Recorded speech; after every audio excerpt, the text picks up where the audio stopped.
آج سے آپ بھی وائٹل ٹی کے پیکس لائیں and get a chance to win big with Vital. Vital PO.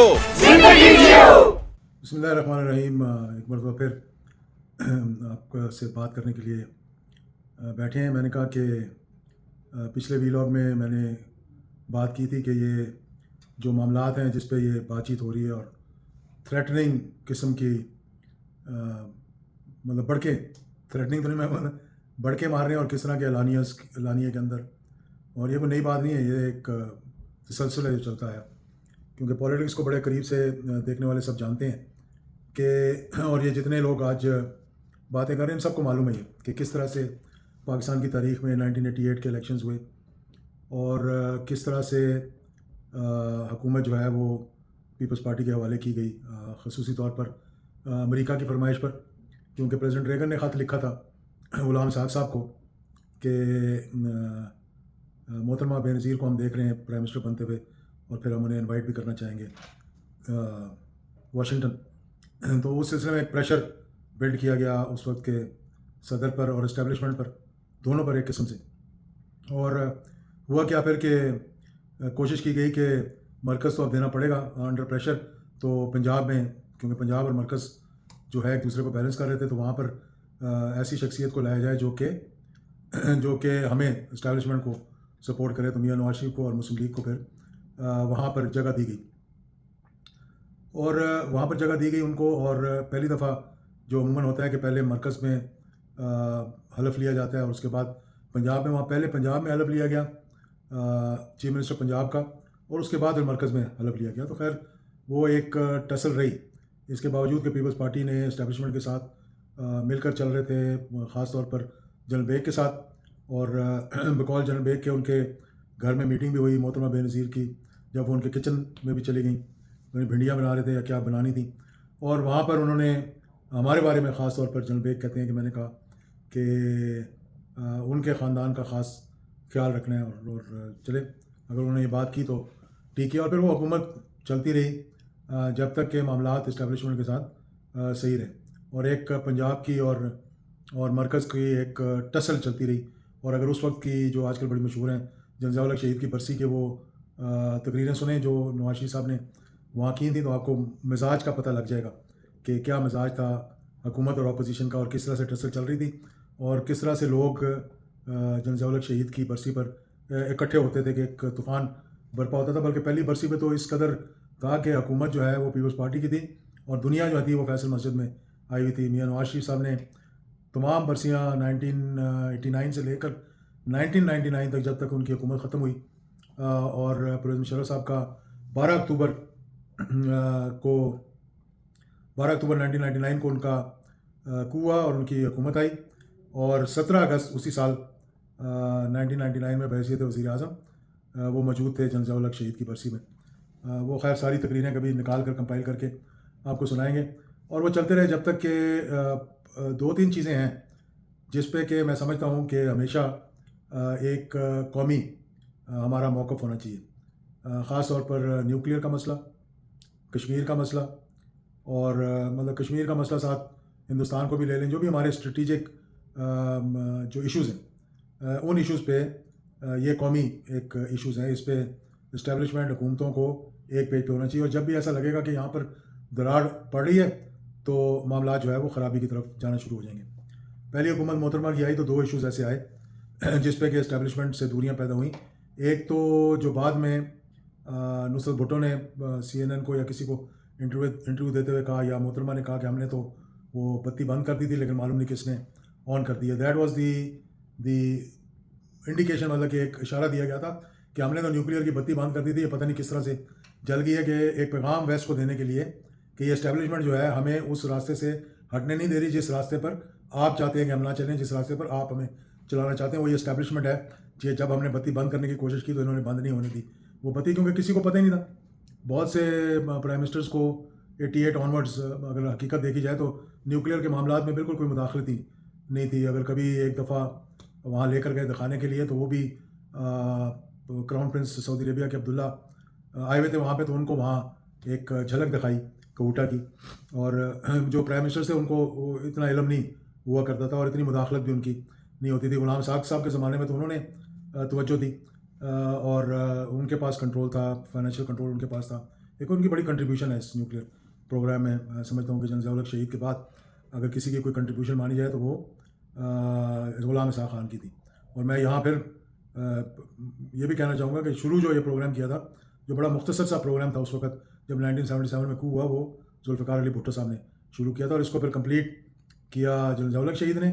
وہ اس پیریڈ کو عموماً ہمارے تجزیہ نگار, ہمارے جو انٹلیکچوئل ہیں وہ نکال دیتے ہیں. کبھی نہیں بتائیں گے کہ چاگی کے ٹنلز کس نے بنوائے, کبھی نہیں بتائیں گے کول ٹیسٹ کس نے کروایا.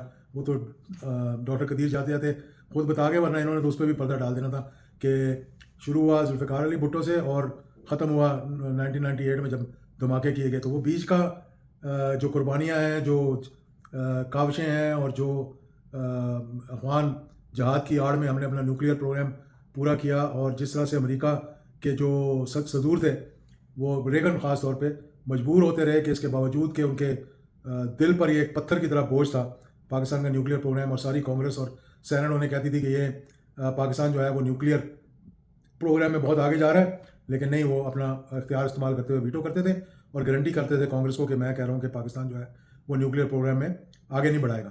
اور اسی کی آڑ میں جنرل ضیاء الحق شہید کے آپ نے انٹرویو دیکھیں گے جہاں انہوں نے کہا کہ فریڈم ہیز نو پرائس. تو اس کو دیکھتے ہیں, اگر یہاں بھی ہم تھوڑا سا دکھا سکیں آپ کو. Energy to create electricity. Yes, sir. Civilian uses of nuclear energy. That's right. The quickest way for you to be able to really embark on a true program of developing that energy is to sign the Nuclear Non-Proliferation Treaty. If you were to do that within a day, you'd have 50 Lear jets from American manufacturers telling you how they could help you create a nuclear facility that would generate civilian electricity. But you won't sign that Nuclear Non-Proliferation Treaty, will you? No. Why won't you do that? John, freedom has no price. It is a precious possession of any nation. And it is not that we want energy and pay a price which Pakistan should do it at the cost of its freedom, of its autonomy. No, we will not buy that. We will not buy energy at that price, because we feel that the stoppage of proliferation in this part of the nuclear energy for non-peaceful purposes, for military purposes, is not dependent on Pakistan, but on Pakistan and India. Therefore, there must be a regional approach. You letting India dictate your foreign policy? Oh no, we will not. We will not allow India to do so, and we will not do so for They India. are doing it, though. They are de facto doing. You could create a very strong civilian nuclear energy.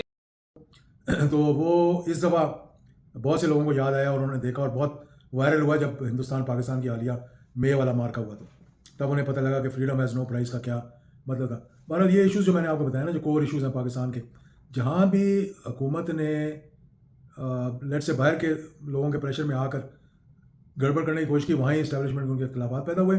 اور اسی طرح محترمہ بے نظیر کی 1990 میں حکومت ختم ہوئی, پھر 93 میں میاں نواز شریف صاحب کی حکومت ختم ہوئی, پھر محترمہ کی. تو ایک سرکل چل رہا تھا اسی قسم کا کہ جب بھی وزیر اعظم جو تھے انہوں نے اپنے معاملات سے ہٹ کر, یعنی کہ مجھے سمجھ نہیں آتی ہے کہ ہمارے ہاں ہماری ایجنسیز کو اتنا کیوں کہا جاتا ہے, اور اگر وہ کبھی حکومت کے ساتھ بیٹھی ہوں.